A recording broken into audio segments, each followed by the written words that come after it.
আসসালামু আলাইকুম, সকলকে প্রীতি ও শুভেচ্ছা জানিয়ে শুরু করছি মেডিক নার্সিং কর্তৃক আয়োজিত আমাদের ধারাবাহিক আয়োজন অর্থাৎ প্রশ্ন ব্যাংক সলিউশন ক্লাস। আজকে আমরা বাংলা দ্বিতীয় পত্রের বচন এই টপিক থেকে বিগত সালে আহ, আসা এই প্রশ্নের খুব সহজ একটা ব্যাখ্যা ব্যাখ্যা নিয়ে জানবো।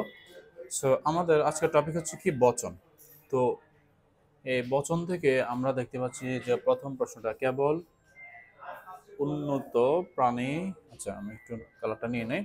কেবল উন্নত প্রাণীবাচক শব্দের বহুবচনে নিচের কোনটি ব্যবহৃত হয়? আমরা দেখতে পাচ্ছি এই প্রশ্নটা 2019 এবং 20 শিক্ষাবর্ষে আসা একটি প্রশ্ন। তো এখন খেয়াল করে দেখো যে কেবল উন্নত প্রাণীবাচক শব্দের বহুবচনে ব্যবহৃত হয়, তাহলে এই প্রশ্নটা কিন্তু আমাদের অনেক বেশি রিপিট হয়, উন্নত প্রাণীবাচক শব্দ। তাহলে আমি একটু লিখে নেই, যেমন 4টা শব্দ মনে রাখবো: গণ, বৃন্দ, গণ, বৃন্দ, বর্গ, আর একটা হচ্ছে কি মণ্ডলী। তাহলে আমরা মনে রাখবো গণ, বৃন্দ, বর্গ, মণ্ডলী, গণ, বৃন্দ, বর্গ, মণ্ডলী। তাহলে তুমি মনে রাখবা উন্নত প্রাণীবাচক শব্দ বললে আমরা কি করব, জাস্ট এই 4টা শব্দ মনে রাখবো। এই 4টা শব্দ যে অপশনে থাকবে সেটাই আমাদের উন্নত প্রাণীবাচক শব্দের বহুবচনে ব্যবহৃত সঠিক উত্তর। তাহলে আমরা এখন এই 4টা অপশনের মধ্যে আমরা দেখতে পাচ্ছি যে ডি নাম্বারটা হচ্ছে কি বর্গ, যেটা হচ্ছে কি উন্নত প্রাণীবাচক শব্দের বহুবচনে ব্যবহৃত হয়, উন্নত প্রাণীবাচক শব্দের। আচ্ছা, আর আরেকটা বিষয় দেখো, নিকর, মালা, তারপর হচ্ছে দাম। তাহলে এই যে 3টা শব্দ, একটা হচ্ছে নিকর, মালা, দাম। তো নিকর, মালা, দাম, তো এগুলো হচ্ছে কি অপ্রাণীবাচক, এটা লিখে রাখো। ও অপ্রাণীবাচক শব্দের বহুবচনে ব্যবহৃত হয়, শব্দের বহুবচনে ব্যবহৃত হয়। তাহলে বাকিগুলো হচ্ছে কি অপ্রাণীবাচক শব্দের বহুবচনে ব্যবহৃত হয়। তাহলে কিন্তু আমরা A number, C number, B number কিন্তু খুব ইজিলি আমরা বাদ দিতে পারি। আচ্ছা, এরপর আসো 2 নাম্বার, শৈবাল শব্দের সঙ্গে বহুবচনের কোন রূপটি মানানসই? মনে রাখবা একটা বিষয় খুবই ইম্পর্টেন্ট, যে এই যে দাম, এই শব্দটা দেখো আমি এটি লিখে দিই, কুসুম দাম, কুসুম দাম, আর একটা হচ্ছে কি শৈবাল দাম, শৈবাল দাম। এই জাস্ট 2টা শব্দ দেখবে যে আমাদের ঘুরে ফিরে আমাদের পরীক্ষাতে আসে, একটা হচ্ছে কি কুসুম দাম আর একটা হচ্ছে কি শৈবাল দাম। তাহলে তুমি কিন্তু যে কোনো শব্দের শেষে কিন্তু দাম এই কথাটা নিতে পারবে না। তাহলে দাম এটা বসবে কোন শব্দের সাথে বহুবচনের ক্ষেত্রে? একটা হচ্ছে কুসুম আর একটা হচ্ছে শৈবাল। তাহলে এখানে বলা হচ্ছে যে শৈবাল শব্দের সঙ্গে বহুবচনের রূপটি মানানসই কোন শব্দ, তাহলে কিন্তু আমরা নিব। জাস্ট আমরা এটা মনে রাখবো, শৈবাল দাম আর একটা হচ্ছে কি, আরেকটা হচ্ছে কি কুসুম দাম, একটা হচ্ছে শৈবাল দাম আর একটা হচ্ছে কুসুম দাম। ওকে, 3 নম্বরে যদি আমরা খেয়াল করি যে কাগজ এর বহুবচন কি। ওকে, দেখো এখন আমরা এখানে 4টা অপশনে দেখতে পাচ্ছি। তার আগে খেয়াল করো এই প্রশ্নটা ডিপ্লোমা নার্সিং 2014 এবং 15-তে আসা একটা প্রশ্ন। তো তুমি খেয়াল করে দেখো কাগজ এর বহুবচন কি। এখন তোমার কাছে মনে হবে কি সবগুলোই সঠিক উত্তর, যেমন এ নাম্বার কাগজ সমূহ, বি নাম্বার কাগজগুলি, ডি নাম্বার আবার কি কাগজে, আবার সি নাম্বার হচ্ছে কাগজপত্র। জাস্ট এটা মনে রাখবা, কাগজের বহুবচন হিসেবে আমরা জাস্ট একটা শব্দ কিন্তু আমরা নিতে পারি, সেটা কি কাগজপত্র। তাহলে কাগজের বহুবচন হিসেবে আমরা জাস্ট একটা শব্দ নেব, সেটা হচ্ছে কাগজপত্র। তাহলে এটা আমরা সি নাম্বারটা আমরা সঠিক উত্তর হিসেবে আমরা নিতে পারি। ওকে, কাগজপত্র। আচ্ছা, এরপরে আমরা যদি 4 নাম্বারটা দেখি যে কিরণ এর বহুবচন নিচের কোনটি? আমরা যদি খেয়াল করি কিরণ মানে কি, কিরণ মানে হচ্ছে আলোক, রশ্মি। তাহলে আমরা লিখে রাখি কিরণ মানে হচ্ছে আলোক, রশ্মি। তো এখন তোমার কাছে সেম একইভাবে মনে হতে পারে যে এটা কিরণ গুচ্ছ হতে পারে, হ্যাঁ এটা কিন্তু কিরণ পুঞ্জ হতে পারে, আবার কিরণ মালা হতে পারে, আবার কিরণের দল হতে পারে। দেখো আমাদের এই বহুবচনবাচক যে শব্দগুলো, আমরা যেগুলো শব্দের মাধ্যমে আমরা বহুবচনটা করবে একটা শব্দকে, এটা কিন্তু ফিক্সড। যেমন দেখো কিরণ, তুমি যদি কিরণ গুচ্ছ বলো এটা কিন্তু ভুল হবে।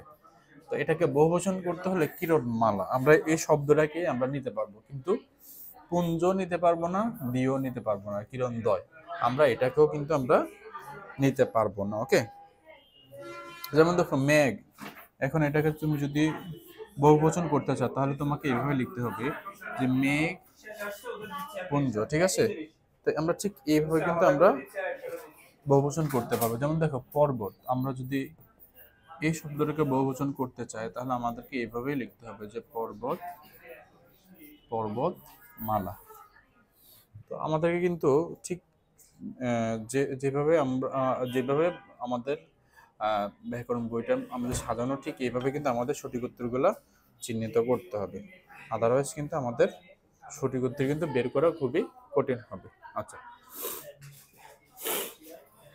তো 5 নাম্বারটা দেখতে পাচ্ছি কিরণ এর বহুবচন নিচের কোনটি? তাহলে আমরা দেখতে পাচ্ছি এই প্রশ্ন 2014 এবং 15তে আসা একটি প্রশ্ন, কিরণ।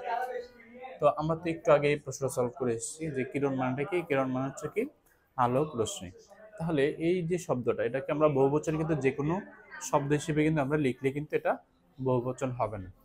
যেমন দেখো আমাদের কিরণ পুঞ্জ তো আমরা নিতে পারবো না, তাই না? কিরণের সাথে বহুবচন করতে হলে কিরণ মালা এই শব্দটাই কিন্তু আমাদেরকে নিতে হবে। ওকে, কিন্তু কিরণ গুচ্ছ এটাও নিতে পারবো না, কিরণ দ্বয় এটাও নিতে পারবো না। ওকে, আমরা যদি 6 নম্বরটা দেখি যে কাগজ এর বহুবচন নিচের কোনটি? তাহলে আমরা দেখতে পাচ্ছি যে এই প্রশ্নটা 2014 এবং 15তে আসা একটা প্রশ্ন। এখন 4টা অপশন দেখলে আমাদেরকে মনে হতে পারে যে কাগজ সমূহ এটাও হতে পারে, আবার কাগজগুলো এটাও হতে পারে, আবার কাগজপত্র এবং দুই নাম্বারে হচ্ছে কি কাগজে। এখন কাগজ এটাকে যদি তুমি বহুবচন করতে চাও তাহলে কিন্তু তুমি সব সময় মনে রাখবা কাগজ এর সাথে পত্র যোগে বহুবচন হয়, এটা তোমাকে মনে রাখতে হবে। কাগজ এর সাথে কি হয়, পত্র যোগে বহুবচন হয়। একইভাবে যে পর্বত এর সাথে মালা যোগে আমাদের বহুবচন করতে হয়। যেমন আমরা লিখতে পারি যে পর্বত মালা, তাহলে পর্বতের সাথে মালা যোগে বহুবচন হয়, এইভাবে আমাদেরকে বের করতে হবে। আচ্ছা, 7 নম্বরটা আমরা দেখতে পাচ্ছি অপ্রাণীবাচক শব্দের বহুবচনে ব্যবহৃত হয় নিচের কোনটি? মনে রাখবা অপ্রাণীবাচক শব্দের বহুবচন ব্যবহৃত, যেমন দাম। ওকে, তাহলে এটা আসছে 2018 এবং 19 সালের প্রশ্ন। তো এটা কিন্তু মূলত এই বইয়ের ডেফিনেশন থেকে কিন্তু মূলত দেওয়া যে অপ্রাণীবাচক বহুবচনে ব্যবহৃত নিচের শব্দ কোনটি। কারণ আমরা দাম এটা দিব আমরা অপ্রাণীবাচক শব্দের বহুবচনে।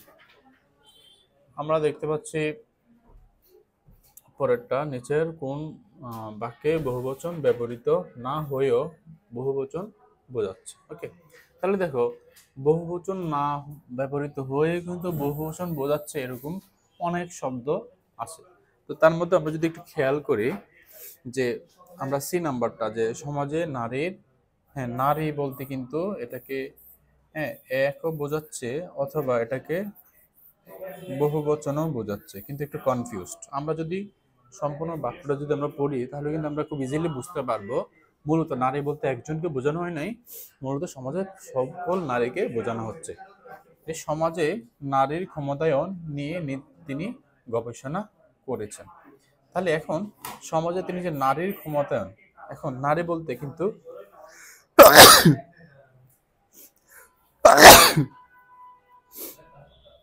তাহলে সমাজের নারী বলতে মূলত একজন নারীকে কিন্তু বলা হচ্ছে না, সকল নারীকে কিন্তু এখানে বোঝানো হচ্ছে।